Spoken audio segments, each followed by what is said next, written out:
প্রিয় শিক্ষার্থী বন্ধুরা, তোমাদের ষান্মাসিক সামষ্টিক মূল্যায়ন 2024-এর এখন আমি শেয়ার করতেছি অষ্টম শ্রেণীর বাংলা প্রশ্নটি হুবহু যেভাবে আছে তোমরা প্রশ্ন উত্তর সহ পেয়ে যাবে। প্রশ্নটি স্কিপ না করে না টেনে সম্পূর্ণ ভিডিওটি তোমরা শুরু থেকে শেষ পর্যন্ত দেখো, হুবহু কোশ্চেনটি তোমাদের আগামীকালের পরীক্ষায় চলে আসবে। তো প্রথমেই দেখো, তোমাদের বিদ্যালয়ের উন্নয়ন বিষয়ক বৈঠক অনুষ্ঠিত হবে। এই বৈঠকে সকল শিক্ষক, শিক্ষার্থী, অভিভাবক একত্র হয়ে শিক্ষার্থীদের নানা প্রয়োজন এবং বিদ্যালয়ের নানা সমস্যা এবং সম্ভাবনা নিয়ে আলোচনা করবেন। এই আলোচনাকে সামনে রেখে শিক্ষার্থীদের কাছ থেকে লিখিত মতামত ও চাহিদা বা দাবি অঙ্কন করা হচ্ছে। বৈঠকে শিক্ষার্থীদের নানা বিষয়ে নিজেদের ভাবনা ও মতামত প্রকাশের সুযোগ থাকবে। একই দিন বিদ্যালয়ের সকল শিক্ষার্থীদেরকে নিয়ে দেয়াল পত্রিকা উন্মোচন করা হবে। দেয়াল পত্রিকা প্রকাশের জন্য শিক্ষার্থীদের কাছ থেকে সৃষ্টিশীল লেখা আহ্বান করা হলো। তো এই হলো তোমাদের উদ্দীপক। এখানে দেখো, এখানে আলোকে তোমাদের কাজ হচ্ছে জোড়ায় আলোচনা করে নিচের কাজগুলো করো। প্রথম কাজ হচ্ছে জোড়ায় আলোচনা করতে হবে। এক, বৈঠককে সামনে রেখে এবং বৈঠকের দিনকে কেন্দ্র করে পাশের সহপাঠীর সাথে আলোচনা করে নিচের কার্যক্রমগুলো অনুসরণ করো। এরপর খাতায় লেখো। তোমার বিদ্যালয়ের বিভিন্ন প্রয়োজন বা সমস্যা খুঁজে বের করতে হবে। এসব প্রয়োজন বা সমস্যা নিয়ে কার কার সাথে আলোচনা করা যায় তার একটি তালিকা করতে হবে। যোগাযোগের মাধ্যম ও উপকরণ কি হতে পারে সেগুলো নির্ধারণ করতে হবে। কাজগুলো করতে গিয়ে কোন বিষয়গুলো তুমি নিজে খুঁজে পেয়েছো আর কোন আলোচনার মাধ্যমে উঠে এসেছে তা উল্লেখ করতে হবে। প্রয়োজনে আলাদা ছক ব্যবহার করা যেতে পারে।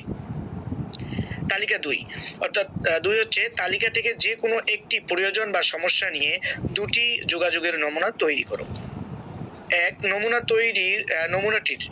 নমুনা দুইটির একটি হবে মৌখিক যোগাযোগের এবং আরেকটি হবে লিখিত যোগাযোগের। আর হচ্ছে স্টেপ 2 হচ্ছে এই নমুনা দুটি হবে তোমার তালিকার যে কোনো দুইজন ব্যক্তিকে ঘিরে। আচ্ছা, এবার আসি। দেখো, নমুনা দুইটি তৈরি করতে পাশের সহপাঠীর সাহায্য নেওয়া যাবে। সহপাঠীর সাথে কথা বলে তুমি কোন কোন বিষয়ে জানতে পেরেছো তা যোগাযোগের নমুনা লেখার আগে সংক্ষেপে আলাদাভাবে তুলে ধরতে হবে। নমুনা ধরন ও বিষয়বস্তু হুবহু হওয়া যাবে না। তো এবার হলো কাজ ক, দেয়াল পত্রিকায় দেওয়ার জন্য রচনা তৈরি করো। রচনাটি তৈরি করতে নিচের নির্দেশনা ও নমুনাগুলো অনুসরণ করো। তো 1 নম্বর হচ্ছে কাজটি করতে হবে দলগত আলোচনার মাধ্যমে। প্রতি দলে 4 জন করে সদস্য থাকতে পারে। দলের সমস্যা নিজের মধ্যে আলোচনা করে ঠিক করবে কে কোন ধরনের রচনা তৈরি করবে। তবে প্রতিটি দলে বিভিন্ন ধরনের রচনার নমুনা থাকতে হবে।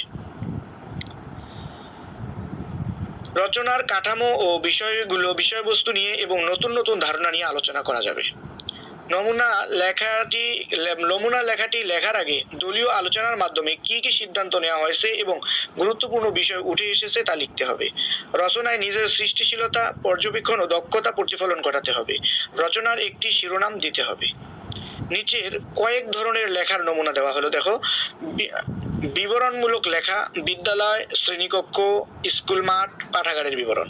অথবা বিশ্লেষণমূলক লেখা, বিদ্যালয়ের সামগ্রিক সুযোগ সুবিধা। তথ্যমূলক লেখা, বিদ্যালয়ের গুরুত্বপূর্ণ তথ্য। কল্পনা নির্ভর লেখা, বিদ্যালয় ঘিরে কোনো গল্প। এবার আসি, উপরের যে কোনো একটি ধরন বেছে নিয়ে তোমার বিদ্যালয়ের পরিপ্রেক্ষিতে 200 শব্দের একটি রচনা লিখো। উপরের নমুনা বিষয়বস্তুগুলো ছাড়াও নিজ বিদ্যালয়ের যে কোনো বিষয়বস্তু নিয়ে রচনা লেখা যাবে।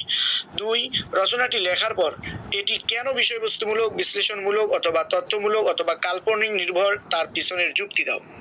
কাজ গ, তোমার লেখা উপরের রচনার ভিত্তিতে এককভাবে নিচের কাজগুলো করো। 2টি বাক্যের উদ্দেশ্য, বিধেয়, উদ্দেশ্যের প্রসারক ও বিধেয়ের প্রসারক চিহ্নিত করো। যে কোনো 10টি শব্দ আবিধানের বর্ণনা ক্রমে সাজাও। তো শিক্ষার্থী বন্ধুরা, এই যে তোমাদের বাংলা প্রশ্নটা তোমরা দেখতে পেলে, এই প্রশ্নটা এখনই সমাধান করে সেই সমাধানের ভিডিও আমি তোমাদের সাথে শেয়ার করতেছি। সেই জন্য তোমরা এখনো যদি চ্যানেলটি সাবস্ক্রাইব করে না থাকো, চ্যানেলটি সাবস্ক্রাইব করে ভিডিওতে লাইক দিয়ে থাকো। সমাধানমূলক ভিডিওটি আপলোড করার সাথে সাথে তোমরা নোটিফিকেশন পেয়ে যাবে।